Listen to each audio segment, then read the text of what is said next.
치료사 김성진. 물리치료사 손은주입니다. 네, 저는 깜짝 게스트 상담사례지원팀 이종은입니다. 네, 이런 자리 사실 되게 엄청 어색한데요. 어떻게 마련하게 되었을까요, 김성진 팀장님? 저희가 재작년까지만 해도 부모 간담회라고 해서 우리 아동들, 어머니, 아버지와 함께 이렇게 둘러 앉아서 프로그램 설명도 하고 부모 교육도 하고 건의사항하고 뭐 이런 질의응답 나누는 시간이 매년 있었는데요. 네. 코로나19로 여러 명이 모이기가 어렵게 되면서 올해는 비대면으로 어떻게 소통하면 좋을지 고민하다가 제가 유튜브라는 게 있잖아요. 유튜브로 함께하는 2021 분회복 토크 콘서트를 준비해봤습니다. 저희가 사전에 이제 우리 복지관을 이용하는 아동 부모님들께 평소에 이제 물리치료, 작업치료 아니면 양육 부분에서 궁금하셨던 부분들에 대해서 비대면으로 이제 설문지를 받았고요. 질문을 다 주셨어요. 그리고 저희가 여기서 영상을 통해서 답변하는 시간을 가져보도록 하겠습니다. 네, 시작하기에 앞서 관장님께서도 우리 어머님, 아버님 만나 뵙고 싶다고 하시는데 한번 만나 뵐까요? 반갑습니다. 부산 내병병복지관 관장 이주은입니다. 아이들 돌보느라 바쁘신 부모님들께 이렇게 영상으로 인사드리게 되었습니다.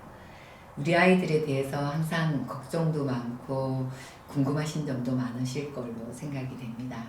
부모님들의 궁금함을 조금이나마 해소시켜 드리기 위해서 토크 콘서트를 준비했습니다. 평소 질문하기 어색하거나 불편해서 물어보지 못했던 세심한 치료와 육아 방법에 대해 편안하게 질문하고 개별 사례 등을 통해서 알기 쉽게 소통할 수 있는 시간이 될 수 있으리라고 생각됩니다. 우리 아이들을 부모님들과 함께 키운다는 마음으로 준비했습니다. 이번 시도가 처음이라 부족함은 있겠지만 우리 아이들과 함께 키워나가는 과정이라 생각하시고 덧붙여 주시면 더 성장하는 부산 내병병복지관 기능 향상팀이 되겠습니다. 고맙습니다. 네, 감사합니다.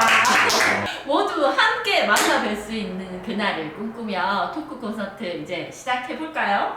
네, 감사하게도 이렇게 정말 다양하고 좋은 질문들이 들어왔는데 제가 시간 관계상 우리 부모님들께서 가장 궁금해하셨던 질문 몇 가지로 이렇게 추려봤습니다. 아쉽지만 이제 영상에 담지 못한 내용은 영상 밑에 댓글이나 아니면 저희한테 직접 질문을 해주시면 성심성의껏 답변을 해드리도록 하겠습니다. 아이가 치료실에서 선생님이랑은 시키는 걸 잘한다고 하던데 집에서는 아무것도 안 해요. 이럴 때는 어떻게 해야 될까요? 질문에서 어머니의 많은 고민이 느껴집니다. 정리해보면 치료실에서 잘하는 활동들이 집에 와서 가정에서는 잘 나타나지 않는다는 말씀인 것 같네요. 어려운 말로 우리가 일반화라고 하죠. 이런 일반화가 어려운 이유를 잘 생각해보면 아이가 활동하기 좋은 환경인지 그리고 지시하는 사람이 누군지 이런 차이가 있을 수 있을 것 같습니다. 애들 보면 누가 얘기하느냐에 따라서 많이 다르긴 하잖아요. 그렇죠. 대신 그렇다고 제 말은 이렇게 보호자가 선생님이나 치료사가 되라는 말씀은 아니고 사실 될 수도 없고 되지도 않아야 됩니다. 가정은 학교나 치료실이 아니기 때문에 치료 시간처럼 아주 필요한 운동만을 집중적으로 이끌어내기는 어렵죠. 대신에 환경의 변화로 이끌어내는 건 가정에서 충분히 할 수 있을 것 같네요. 환경이라고 하면 대부분 애들 있는 집은 장난감으로 가득 차 있거든요. 이렇게. 그러면 어떤 변화를 줘야 되는 걸까요? 이제 좀 활동적이거나 이렇게 움직임을 많이 가져가고 싶어 하는 애들 같은 경우에는 스폰지 가구나 아니면 미끄럼틀 같은 걸 이렇게 배치를 해가지고 그런 활동량을 채워줄 수 있고, 조금 균형 감각이나 이런 게 필요한 아이들 같은 경우에는 바닥에 뭐 테이프를 붙여서 그걸 따라서 걷기를 한다거나 아빠 등에 말타기를 하면서 균형 감각 같은 거를 채워줄 수도 있습니다. 사실 제일 중요한 거는 아동이 좋아하고 즐거워하고 성취감을 가질 수 있는 활동이 제일 좋죠. 어머니, 아버지, 보호자분들한테 너무 이렇게 고민하지 말라고 말씀드리고 싶은데 충분히 고민하고 필요하면 검색도 하시고 잘 공부를 많이 하셔야 됩니다. 그리고 꼭 필요한 건 우리 아이에 대해서 얼마나 많이 아느냐, 그런 것도 되게 중요합니다. 근데 이렇게 들으면 알겠는데 막상 집에 가서 아이들이랑 놀아주려고 하다 보면 어디서부터 어떤 활동을 해야 될지 사실 막막하거든요. 기준이 될 수 있는 뭐 포인트 같은 거 있을까요? 포인트라고 하면 크게 4가지 정도로 볼 수 있는데 첫 번째로는 우리 아이가 스스로 하고 싶다고 생각하는 활동이겠죠. 아이에게 먼저 물어보시면 제일 좋을 것 같아요. 자발적인 의지로 참여하는 것이 가장 효과적인 놀이가 될 수 있고요. 이 놀이들이 나중에 일상생활에서 활동으로 쭉 이어질 수도 있습니다. 그리고 두 번째는 성공의 경험이 되는 활동이 좋습니다. 아동이 이렇게 해냈다는 기분을 느끼게 되면 시켜도 막 이렇게 하려고 하거든요. 이런 경험은 나는 할 수 있다고 이렇게 생각하는 자존감의 바탕이 될 수 있습니다. 그리고 세 번째로는 아이에게 맞는 다양한 감각이 많이 풍부하게 포함되어 있을수록 좋은 활동이라고 할 수 있겠습니다. 그리고 마지막 포인트는 보호자가 함께 즐길 수 있는 놀이입니다. 이렇게 모든 활동이 아이만을 위한 것이라면 사실 계속해서 함께하기 힘들고, 사실 우리도 옆에서 같이 즐겁게 활동을 하고 하면 더 재밌잖아요, 그렇죠? 우리 어머니 아버지도 함께 즐겨주신다면 아이들도 당연히 더 즐겁게 활동할 수 있을 겁니다. 꾸준히 함께 하기 위해서는 이것도 중요한 포인트라고 생각을 합니다. 그럴 것 같네요. 근데 선생님들은 처음 보는 애들 흥미도 잘 이끌어내시고 어떤 활동은 어떤 감각 정보가 포함되어 있는지 알 수 있지만 부모들은 그런 걸 연결해서 활동을 생각해내기가 쉽지 않거든요. 구체적으로 소개 좀 해주실 수 있나요?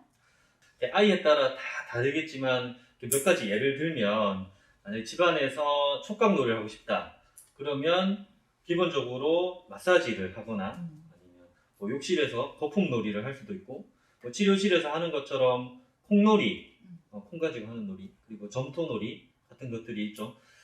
그리고 마사지를 하실 때 중요한 게 조금 힘줘서 누른다고 생각하시면 됩니다. 살짝 터치만 하는 것보다는 훨씬 더 안정감을 느끼게 할 수 있고 좋은 자극이 될 수 있으니까요. 일상생활에서 엄마랑 같이 할 수 있는 활동으로는 뭐 요리하기, 뭐 부침개를 한다고 하면 손으로 뭐 이렇게 반죽을 할 수도 있고, 도구 사용해서 이렇게 휘젓기도 할 수 있고, 뭐 마지막에는 엄마랑 설거지도 같이 할 수 있을 것 같네요. 그리고 고유수용성 감각이라고 해서 이렇게 설명을 드리면, 우리 몸이 어느 정도의 힘으로 어떤 방향으로 팔을 이렇게 움직이는지 아니면 다리를 움직이는지 이렇게 인식할 수 있는 감각이라고 할 수 있는데, 우리 몸의 관절에서 많이 느낄 수 있거든요. 그래서 이불에 둘둘 말아서 김밥놀이도 할 수 있고, 뭐 푹신한 이불 위에서 뭐 아빠랑 씨름놀이, 그리고 꼭 껴안아주기와 같은 이렇게 신체놀이 해주시면 괜찮겠네요. 그리고 또 전전감각, 쉽게 뭐 평행감각이라고 이해하시면 될 것 같은데, 뭐 이불로 뭐 그네 태우기, 뭐 이불 위에서 앞뒤로 구르기, 뭐 트램폴린이 있다면 위에서 뛰는 것도 되고, 뭐 들어서 빙글빙글 돌리는 거, 이런 활동들이 있을 수 있겠습니다. 마지막으로는 이렇게 시각활동 중에 뭐 풍선 불어서 배구하기, 아이들이 엄청 좋아하는 이렇게 비누방울 놀이도 할 수 있을 것 같네요. 네, 어떠셨나요?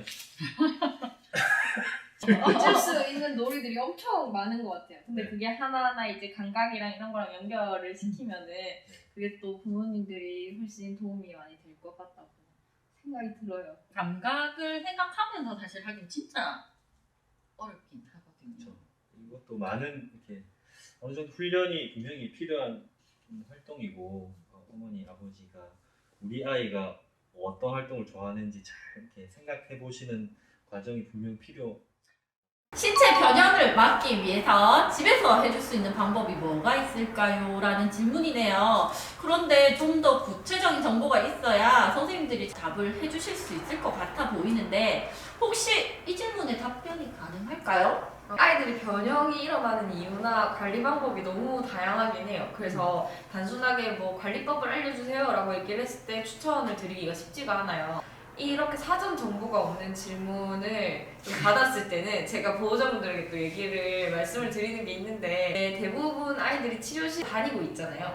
그 치료사 선생님들이 하는 거를 보시거나 아니면 설명을 들어요. 다양한 스트레칭이나 관리 방법에 대해서 뭐 하루에 몇 번 하기 아니면은 뭐 몇 분 동안 해주기 이런 룰을 정해주시는데 그것도 물론 중요하지만 단편적으로 그 동작 자체를 외워서 하기보다는 그 동작을 왜 하는지 포커스를 두고 이해를 해 주시기를 이제 말씀을 드리거든요.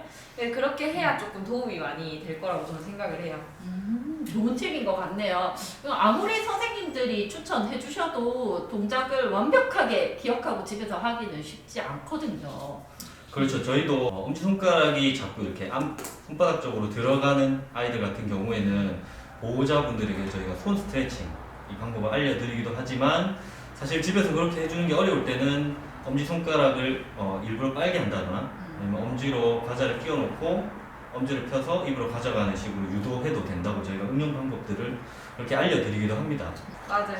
측만증이 있거나 이런 아이들도 측만증이라고 진단을 받았으니까 병원에서 뭐 이렇게 관리를 받아야 돼 이렇게 생각을 할 수도 있는데 선생님이 만져주시는 거를 똑같이 해야겠다 이렇게 생각하기보다는 평소에 생활할 수 있는 자세를 바꿔주거나 이런 식으로 응용을 해줄 수 있는 걸 추천을 많이 드리죠.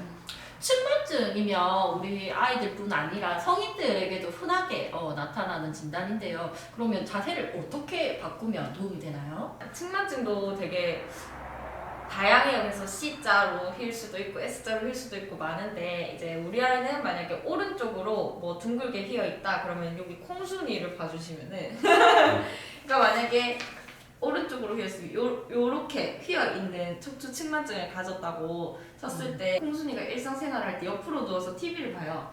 그러면은 왼쪽이 아래로 가기 요렇게 눕게 되면은 골반뼈가 더 크고 어깨 부분이 허리보다 조금 더 넓기 때문에 이렇게 내려오는 자세가 만들어질 수 있어요. 네. 그래서 조금 평소 측만증 자세랑 반대되는 패턴을 가질 수가 있고 앞으로 눕는 게 불편하다, 꼭 이쪽으로만 누워야 된다 하면은 이제 이렇게 수건 같은 거를 허리 밑에 받쳐서 이렇게 반대로 오른쪽이 이렇게 휘어지지 않도록 왼쪽을 늘려줄 수 있는 방향으로 눕게 유도를 하는 방법이 있습니다. 그래서 이런 식으로 좀 일상생활에서 패턴을 바꿔주는 방법들을 추천을 드리고 있어요. 그러면 일단 치료실에서 아이에 대한 이런 정보를 듣고 필요한 관리 방법을 듣는 게 먼저인 거죠? 맞죠. 아이의 상태를 이제 보고 평가를 해서 지금 제일 필요한 게 어떤 것이다 이렇게 치료사 선생님 이야기를 해주시잖아요. 그래서 여러 가지 이제 요인을 생각을 하고 그 중에서 우선순위를 정해서 우선순위를 정하는 것도 되게 단순하게는 얘가 걷는지 안 걷는지부터 생각을 해서 좀 생각해야 되는 요소들이 있어요. 그래서 그런 것들을 치료실에서 먼저 듣고 나서 어머니들이 접근을 해주시면 훨씬 좋죠. 걷는지 안 걷는지에 따라서도 관리를 해줘야 되는 기준이 달라지네요. 맞아요. 그래서 100% 걷는 아이는 이래야 되고 걷지 못하는 아이는 이렇게 해야 된다가 아니라 이제 아무래도 앉아있는 시간이 긴 아이들 같은 경우에는 뭐 목이나 척추 정렬 쪽으로 조금 이제 관찰을 많이 하게 되고 중재 방법을 생각을 하게 되는데 걷기 시작하면 당연히 체중 지지를 하게 되니까 발이나 좀 다리, 골반 이런 쪽에 문제가 많아지기 때문에 이런 쪽 정렬을 더 중요하게 생각을 할 수 있어서 기준이 조금씩 변하는 편입니다. 그래갖고 이제 아이들 치료하고 있는 담당 선생님들이 다 있으니까 담당 선생님들의 조언이 제일 정확하다고 말씀을 드리는 거죠. 그렇죠. 전적으로 저희를 믿으셔야 네, 저도 허리 디스크로 치료를 받으러 다녀봤는데 자세를 가르쳐 주셔도 집에서 진짜 잘 안 되긴 하거든요. 근데 제일 중요한 원인을 파악해서 평소 자세를 바꿔본다. 되게 좋은 팁인 것 같아요. 사실 집에서 꼭 이 동작을 완벽하게 뭐 하루 3번 해줘야 돼 아니면은 보호자분들이 의무감을 약간 느끼면서 제가 이거를 안 해줘서 아이가 틀어졌을까요? 아니면은 제가 집에서 어떻게 해줘야 되죠? 이렇게 꼭 숙제 받아가듯이 이렇게 물어보시는 경우가 있는데 그럴 때마다 저는 이런 얘기들을 해드리고 싶었어요. 왜 하는지를 조금 더 포커스를 맞춰서 패턴에다가 적용시키고 응용시키고 이렇게 하는 이야기를 해줄 수 있어서 저는 이제 기회가 조금 된 것 같아서 좋은 것 같아요. 네, 맞아요. 그 24시간 중에 하루 종일 한 번이라도 아이의 문제 패턴을 이렇게 깨주는 시간을 넣어주는 것 그것만으로도 아주 든든한 조력자 역할을 하는 거라고 볼 수 있을 것 같아요. 든든한 조력자의 역할, 문제 패턴을 깨주는 시간 되게 중요한 포커스들을 알려주시는 것 같습니다. 네, 감사합니다. 아이가 피곤해하면서 막상 자려고 하면 막 화를 내면서 잠자기를 거부합니다. 어떻게 해줘야 될까요? 아이들이 갓 태어났을 때부터 제일 힘든 것 중 하나가 잠인 것 같아요. 안 자려 한다고 그냥 둘 수도 없고 재운다고 자는 것도 아니고. 그렇죠. 이게 아이들이 고집을 부려도 잠하고 밥은 그대로 내버려 둘 수가 없죠. 규칙적인 수면이 아이들의 신체나 정서 발달에 중요하기 때문에 잠이 부족하지 않게 관리해주는 것은 꼭 필요합니다. 잠이 부족하게 되면 각성이 낮아져서 감각을 이렇게 받아들이고 처리하는데 문제가 분명히 생길 수가 있거든요. 그렇지만 엄마가 보기에 피곤해 보인다고 해서 아이가 바로 잠이 들지는 않죠 또. 네. 각성이 낮아져 있다고 하면 그러면 피곤하고 졸려 보인다는 말인가요? 각성이 일단 뭔지 설명을 드려야 될 것 같아요. 각성은 우리가 흔히 사용하는 말인데 막상 생각해보면 무슨 말인지 정확하게 알고 있지는 않은 것 같아요. 정확하게는. 그런데 각성제는 아실 것 같아요. 각성제가 뭐가 있죠, 은주 선생님? 각성제 마시는 커피. 네, 커피가 대표적인 각성제인 건 모두들 잘 알고 계시죠. 커피를 그러면 아침에 왜 마실까요, 그러면? 잠 깨려고 마시고. 그쵸. 네, 잠 잠 깨려고 마시는 것 깨려고. 같아요. 각성을 이렇게 한마디로 표현하면 우리 뇌가 깨어있는 상태라고 말할 수 있습니다. 그래서 뇌가 어느 정도 깨어있나 얘기하는 것이 각성 수준이라고 얘기할 수 있을 것 같은데, 그러면 이 각성 수준이 낮을 때는 어떻게 될까요? 집중력이 떨어지겠죠. 집중력이 떨어지고 뭐 주변 소리나 움직임에 대해서 둔감해지고, 대표적인 예로 잠이 와서 이렇게 졸린 상태라고 보면 이해가 빠를 것 같습니다. 그러면 반대로 각성 수준이 높다라고 얘기할 때는 운동을 하고 있거나 막 신나게 춤을 추고 있을 때 기분이 될 수 있을 것 같습니다. 이때는 작은 소리나 움직임에도 우리가 엄청 기민하게 알아차리고 반응할 수 있죠. 그리고 이 각성이라는 것은 하루에도 계속 변화하기도 하고 사람마다 적정한 수준의 각성 상태가 다르다고 볼 수 있습니다. 오늘 아침에 몇 시에 일어나셨어요, 과장님? 저는 애들 어린이집에 보내고 네. 출근을 해야 돼서 7시 전에는 일어납니다. 그러면 이렇게 눈 뜨자마자 바로 이렇게 준비를 시작하시나요? 아니요. 한 5분, 10분 정도 기지개도 켜고 좀 정신 차리는 시간이 조금 필요한 것 같아요. 애들이 일어나면 바로 일어나면 또 발딱 일어나야 되기도 하지만요. 그렇죠. 보통 일어나서 세수하기 전까지는 저희가 멍 때리고 있는 시간이 있죠. 보통 하루 중 이때가 가장 각성 상태가 낮은 상태라고 볼 수 있습니다.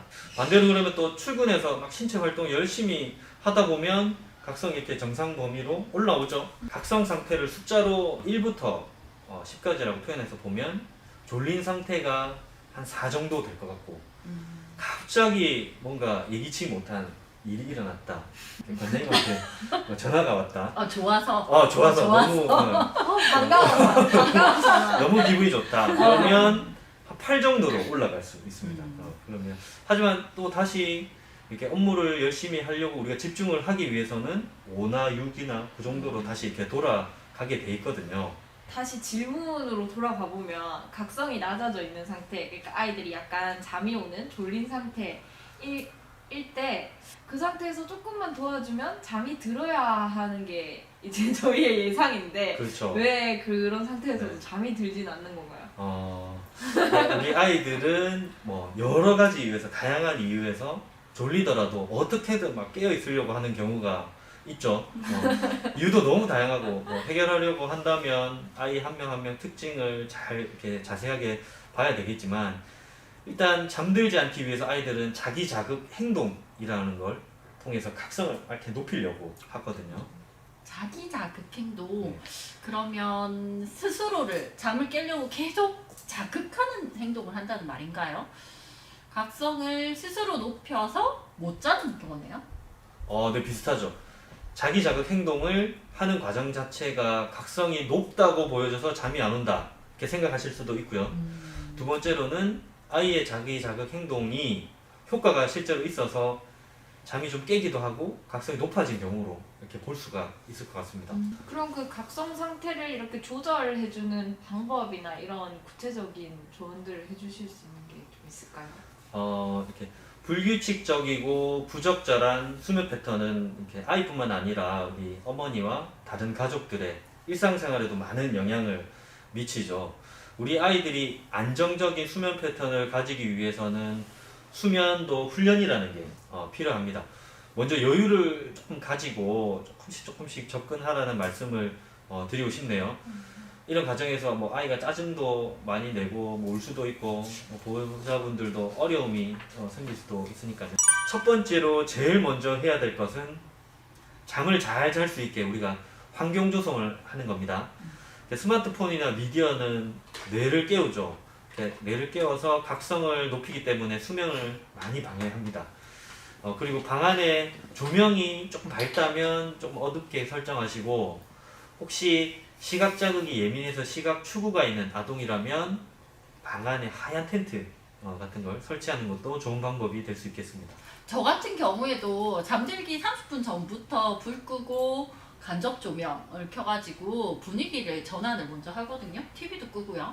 그런 방법이 진짜 효과가 있는 거네요. 네, 너무 잘하고 계신 것 같네요. 네, 이렇게 환경 조성하는 거 굉장히 중요합니다. 네. 그리고 두 번째는 제가 루틴 만들기입니다. 쉽게 얘기해서 이제 습관 만들기라고 얘기를 하는데, 잠들기 전에 뭐 양치하고 쉬하고 책 읽기, 혹은 양치하고 물 마시고 불 끄기, 이렇게 순서를 정해주고 차례대로 행동하는 거, 습관이 되게 중요하죠. 그리고 침대에서 할 수 있는 활동 중에서는 그냥 낮은 목소리로 대화하거나 책 읽기가 있겠죠. 이렇게 무게감 있는 이불이 있다면, 이렇게 두꺼운 이불이나 이런 것들이 있다면 덮는 것도 도움이 될 것 같습니다. 그리고 차분하게 이렇게 관절을 압박한다든지 마사지를 하는 것도 각성을 조금 낮추거나 조절하는 데 도움이 될 수 있을 것 같습니다. 저녁 시간에 이렇게 해줄 수 있는 루틴의 방법도 있지만, 낮 시간대 이제 활동량을 늘리는 방법도 있어요. 그래서 뭐 놀이터에서 뛰어놀거나 아니면 산책 활동을 좀 해서 감각 자극을 이제 충분히 낮에 받을 수 있도록 하고, 이제 잠들기 한 한두 시간 전에는 이제 그걸 끝을 내서 조금 따뜻한 물로 목욕을 하기 같은 이런 활동을 추가를 해주시는 것도 도움이 됩니다. 아이들이 밤에 격정적으로 놀고 막 흥분 상태다라고 생각되는 모습이 오히려 잠이 와서 그럴 수 있다는 걸 조금 전문적으로 알 수 있었던 시간이었던 것 같습니다. 저 또한 아이가 어릴 때 아이의 수면 훈련과 관련된 책에서 이런 내용을 봤던 것 같아요. 잠이 와서 흥분 상태다 라고만 표현을 했었는데, 이제 각성 상태가 낮아져서 안 자려고 높이고 있구나 라고 표현할 수 있을 것 같네요. 손 잡고 같이 걸어주면 걷는데 나중에는 손을 안 잡고도 걸을 수 있을까요? 라는 질문입니다. 우리 보호자분들이 가장 많이 궁금해하는 질문인 것 같아요. 우리 아이가 걸을 수 있을까? 맞아요. 이런 질문을 뭐 지금 왜 손을 잡아야지 걷는지 솔직히 알아야지 이제 말씀을 드릴 수 있는데, 그 이유가 너무 다양하게 많이 있을 수 있어서 개별적으로 질문을 해주셨을 때 이제 훨씬 많은 정보를 알려드릴 수 있는 질문이기는 해요. 이 각 아이들에게 필요한 정보들은 다를 수 있죠. 많은 분들이 이런 같은 내용을 가지고 궁금해 하시는데, 그러면 일단은 아동의 정확한 상태를 알기 어려운 상태에서는 어떤 이야기를 해줄 수 있을까요? 그 질문 자체에서 손을 안 잡고 걸을 수 있을까요? 라는 말이 있잖아요. 그게 이제 보조도구를 사용하더라도 혼자서 이제 독립적으로 보행이 가능할까요? 라고 해석을 해도 된다면은 아이들이 가진 신체 정렬, 움직임 패턴에 따라서 좀 추천해 줄 수 있는 보행 보조도구 이야기를 할 수가 있을 것 같아요. 보행 보조 도구. 그렇게 얘기를 하신다면 워커나 지팡이 이런 거 말씀하시는 거죠? 맞아요. 이제 걸을 때 도움을 주는 게 보행 보조 도구인데, 이제 아이들은 사실 지팡이를 쓰는 경우는 거의 없고 워커를 사용을 하는 경우가 대부분인데, 워커 중에서도 종류가 뭐 앞쪽으로 이렇게 잡고 걷게 되는 전방 워커나 아니면 뒤쪽에 워커를 두게 되는 후방 워커 이런 식으로 크게 나눌 수가 있어요. 그래서 뒤에 보시면은 이렇게 전방 워커 하나, 후방 워커 이렇게 이런 식으로 생겼습니다. 이렇게 생긴 워커는 많이 보실 것 같아요. 어르신들이 많이 쓰시는 거 아닌가요? 맞아요. 어르신들도 이렇게 생긴 거 걷는 거 많이 보셨잖아요. 그래서 낙상 위험이나 아니면 보행에 도움이 좀 필요할 때 활용을 하시는데 좀 어떤 특징이 있을 때 이 워커를 사용하는 것 같으세요, 지금? 앞으로 이렇게 몸이 숙여질 때 어르신들이 앞으로 이렇게 허리가 굽어 있는 경우에 유모차나 워커를 많이 사용하시는 것 같아요. 맞아요. 그 힘드니까 이렇게 짚고 걸으시는데 크게 막 무게를 지탱할 필요는 없고 또 후방 워커보다는 조금 더 가볍고 휴대가 편해서 대부분은 그래서 전방 워커를 사용을 한다고 보시면 됩니다. 근데 전방 워커를 사용을 했을 때 보행 패턴이 더 안 좋게 변하는 타입은 후방 워커를 추천을 하죠. 팔 힘으로 기대고 있는 친구들 있죠.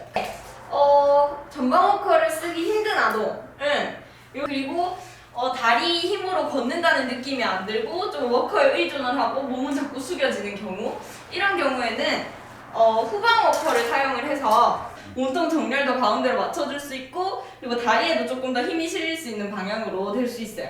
그 다음으로 이제 무릎이 너무 뒤로 많이 빠진 아이들이 있어요. 전방 워커를 사용을 해서 걸으면 다리가 뒤에 남아있기 때문에 상체가 숙여지면서 보행을 할 때 무릎이 점점 더 뒤로 많이 펴지기 때문에 더 많은 손상을 받을 수도 있기 때문에 후방 워커로 조금은 무릎이 굽혀진 상태로 걸을 수 있도록 유도를 해야 되고요. 이제 체중이 뒤쪽으로 가는 아이들 전방 워커로 앞쪽으로 체중을 줘야 된다 이렇게 생각을 하지만 그러면 워커가 무겁지 않기 때문에 워커가 지지하는 역할을 못하고 같이 따라서 넘어져요. 그래서 그런 거를 다 고려를 해보고 결정을 해야 되는 상황입니다. 그러면 이런 워커를 사용하게 되면 손을 잡지 않고도 이동할 수 있는 애들이 워커가 없어서 혼자 다니는 경험을 못 할 수도 있겠다, 그죠? 이런 보조기기 같은 경우에는 병원에서 의사 선생님께 처방받아서 처방전을 가지고 구매를 하거나 아니면 공적 지원이나 민간 지원과 같은 이런 다양한 지원제도를 통해 구매하실 수 있게 되는데 다만 이제 구매 전에 우리 아이한테 필요한 게 맞는지 그래서 일단 치료실에서 사용해 보고 담당 선생님 의견이 필요하겠죠. 아이한테 얼마나 적절한지 알 수 있기 때문에 잠깐이라도 대여해서 사용해 보는 것을 추천드립니다. 우리 복지관에도 보조기기 대여 서비스가 있으니까 활용하셔도 좋겠네요. 네, 저도 3층에 가봤더니 전방 후방 스탠더나 피더 시트, 뭐 유모차형 휠체어부터 해가 워커는 당연히 있고요. 구매하기 전에 체험을 원하시는 분들은 운영지원팀 이해철 팀장님께 상담을 받아보시면 좋을 것 같습니다. 시간 약속 후에 이렇게 방문하시면 두 걸음 안 하실 것 같고요. 한 대여 기간은 2개월 정도 그리고 대기자가 없을 시에는 1개월씩 2번 연장까지도 가능합니다.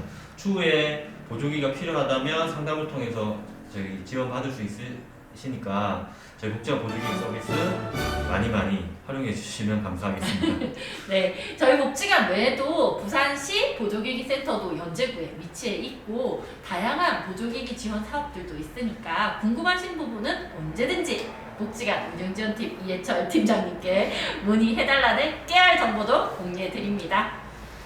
혹시 추가적으로 궁금한 내용 있으실 경우는 언제든지 기능상팀으로 문의 주시기 바랍니다. 네, 감사합니다. 저희가 말씀드린 것보다 더 많은 정보가 필요하신 분들도 계실 것 같아요. 그래서 아이들 양육하실 때 참고하시기 좋은 책 몇 권 소개해드리려고 합니다. 네, 첫 번째는 뇌 발달 영아놀이 연구팀에서 쓴 뇌가 즐거운 아기 놀이 120인데요. 우리 아이에게 맞게 잘 노는 법을 알고 싶으신 분들에게 제가 추천드립니다. 뇌 발달 영아놀이 연구팀이 유아교육과 뇌과학 전문가 그리고 소아의학 전문가로 구성되어 있기 때문에 아이의 뇌 발달에 관한 정보도 담겨 있고요. 아이 발달 상태와 시기에 맞게 필요한 부모님의 역할이 뭔지에 대해서 전문성 있는 정보들을 배울 수가 있을 것 같습니다. 우리들도 보니까 팀장님 소개해 주셨던 그 감각 정보에 따른 활동들을 할 수 있도록 잘 분류되어 있는 것 같아요. 네, 맞습니다. 그래서 아이 연령별로 이렇게 참고하셔도 좋고 필요한 영역의 놀이를 찾아서 아이와 함께하는 것도 좋을 것 같습니다. 그리고 두 번째 책은 너무나도 유명하신 분이죠. 오은영 박사님인 것 같은데 어떻게 말해줘야 할까? 아닙니다. 이 책은 어려운 육아나 이런 거에 대해서 실질적으로 도움을 주기 위해서 쓴 책인데 말에 관한 책입니다. 맞아요. 저도 이 책 집에 보유하고 읽어봤거든요. 근데 아이를 키우다가 어떻게 말해야 할까 고민되는 경우가 정말 많은데 그럴 때 사용하면 좋은 실전 육아 회화를 알 수가 있었습니다. 아마 읽어보신 부모님들 많이 계실 것 같은데 팀장님 혹시 추천하고 싶은 문구 같은 거 있으신가요? 제가 기억에 남는 부분 하나를 이렇게 말씀드리면 아이의 자존감이 단단해지기 위해서는 사회에서 허용되는 행동과 허용되지 않는 행동을 아이가 정확하게 구별할 수 있어야 한다라는 정보를 전달하면서 그렇기 때문에 아이가 하지 말아야 할 행동을 할 때 안 되는 거야 라고 분명하게 말해주는 게 좋다라고 알려줍니다. 이때 혼내줘야지라는 마음이 아니고 가르치는 것이라고 생각하고 말하면 더욱 좋을 것 같습니다. 이렇게 솔루션을 제공하는 식으로 내용이 이어지고 있습니다. 네, 저도 추천해드리고 싶은 책이 있어요. 이렇게 두 가지인데요. 가볍지만 결코 가볍지 않은 저희 부모님들의 마음을 공감해드릴 수 있는 책을 추천해드려요. 첫 번째는 유영 작가님의 열무 알타리라는 가족 웹툰입니다. 쌍둥이 중에 첫째 아이가 뇌성마비 장애를 진단받은 아이입니다. 그리고 그 진단받은 이후에 특별한 일상을 그린 일상 웹툰이고요. 그리고 두 번째는 황수빈 작가님의 너를 있는 그대로 사랑해 라는 책입니다. 엄마의 존재만으로 아이의 치유는 시작된다. 사랑만큼 잘 듣는 명언은 없으리라 라는 그 책 소개 글 자체만으로도 마음 찡했던 책입니다. 그래서 두 책 모두 실제 장애아동 가정의 일상을 담은 책이라서 우리 공감하며 우리 어머님들께서 우리 부모님들께서 읽으실 수 있으리라 생각해서 추천드립니다. 실제로 열무 알타리는 실제로 이렇게 자기 아이를 키우면서 겪는 이런 과정들을 잘 소개해 준 것 같아서 도움이 많이 될 것 같습니다. 네. 이 책들은 모두 우리 복지관 1층 도서관에서 대여도 하실 수 있고 보실 수도 있습니다. 다른 좋은 책들도 많으니까 오셔서 따뜻하게 커피 한잔 하시면서 책을 읽어보시면 많은 도움이 되실 것 같습니다. 네, 저희가 준비한 순서는 여기까지였습니다. 어떠셨나요, 두 분은? 저는 이제 사실 보호자분들이랑 1대1로 상담을 하는 경우는 꾸준히 계속 있지만 불특정한 누군가에게 잘 모르는 상황에서 질문을 받고 정보를 이렇게 공유할 경험은 없었기 때문에 조금 더 긴장이 좀 됐던 것 같아요. 저도 준비하면서 제가 현재 하고 있는 이런 치료 방식이나 우리 아이들이 어려워하는 점에 대해서 다시 한번 생각해 볼 수 있는 이런 좋은 기회가 되었던 것 같습니다. 앞으로도 이런 기회가 많이 있으면 어떨까 하고 생각을 해보기도 했습니다. 네, 맞습니다. 부모님들 아이들 치료에 또 가사 일에 아이들이랑 지루다 보면 하루가 금방 지나가거든요. 그래도 또 우리 부모님들 사랑 속에서 조금씩 성장해가는 우리 아이들을 기대해보며 또 확신해 봅니다. 다음번에 또 이렇게 만날 수 있을까요? 네, 다음에 또 만나 뵐 수 있는 그날을 기대해보며 모두 감사합니다.